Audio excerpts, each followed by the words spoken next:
राम राम जी, राम राम। कार्तिक मास शुरू हो चुका है। कार्तिक मास भगवान विष्णु को अत्यंत प्रिय है और कार्तिक मास में सुबह ब्रह्म मुहूर्त में उठकर जो व्यक्ति स्नान करता है वह अत्यंत पुण्य का भागी होता है। और अपने नहाने वाले पानी में अगर थोड़ा सा गंगा जल मिला लिया जाए तो घर पर ही गंगा स्नान हो जाता है।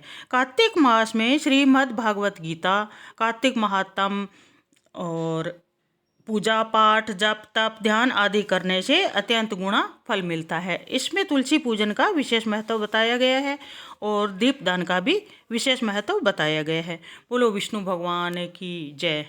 कार्तिक महात्म का 18वां अध्याय शुरू। नारद जी बोले, हे राजन, उन बोए हुए बीजों में 3 वनस्पति आंवला, मालती और तुलसी उत्पन्न हुई। सरस्वती के बीज से धात्री, लक्ष्मी के बीज से मालती और गौरी के बीज से तुलसी उत्पन्न हुई। उस समय विष्णु स्त्री रूपी वनस्पतियों को देख वृंदा के रूप को देखा तो उठ बैठे। कामातुर विष्णु ने प्रेम पूर्वक उन्हें देखा। तब तुलसी और धात्री उन्हें देखने लगी। लक्ष्मी ने ईर्ष्या करके बीज दिया था। अंततः उससे उत्पन्न स्त्री लक्ष्मी से ईर्ष्या करने वाली हुई। इस कारण इसका नाम अति बर्बरी रखा। यह निंदित हुई। धात्री और तुलसी विष्णु को प्रीति देने वाली हुई। विष्णु जी अपना दुख भूल देवताओं को साथ ले वैकुंठ भवन पधारे। इसी कारण कार्तिक के व्रत व उद्यापन में तुलसी के पास विष्णु जी का पूजन होता है। तुलसी का वृक्ष सब पापों को हरने वाला और कामों को पूर्ण करने वाला है। जहाँ तुलसी होता है वहाँ यमदूत नहीं आते, न वे लोग यमराज के दर्शन करते हैं। नर्मदा का दर्शन, गंगा स्नान और तुलसी के वृक्ष लगाने व पालने से पानी देने, दर्शन करने व स्पर्श से मनुष्य की वाणी, मन और काम के पाप जला देते हैं।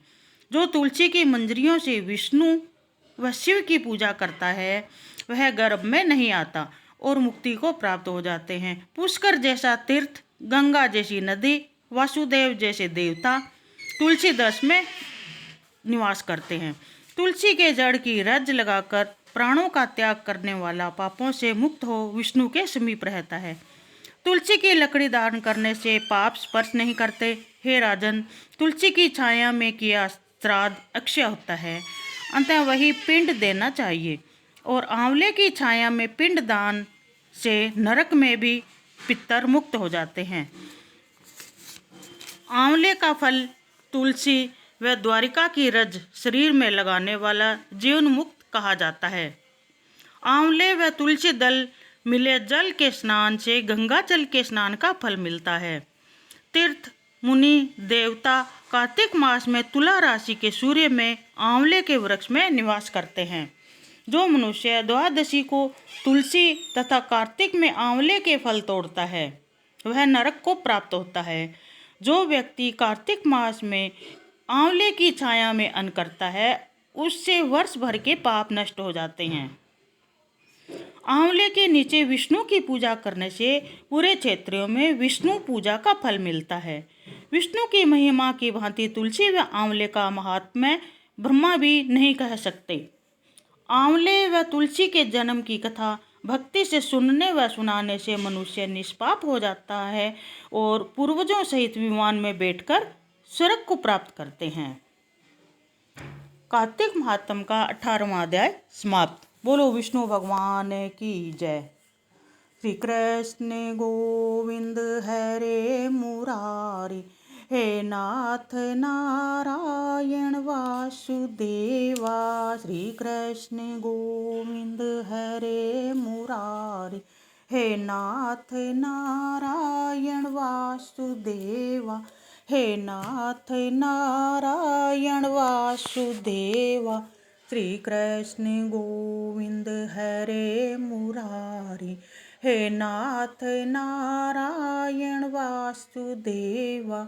हे नाथ नारायण वासुदेवा।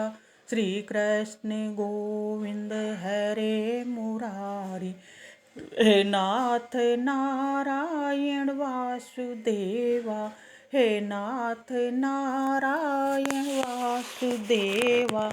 वाणी से हरदम ये गीत निकले, हे नाथ नारायण वासुदेवा। वाणी से हरदम ये गीत निकले, हे नाथ नारायण वासुदेवा।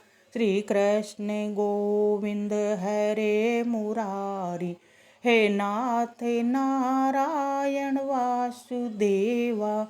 हे नाथ नारायण वासुदेवा। हे नाथ नारायण वासुदेवा। बोलो विष्णु भगवान की जय।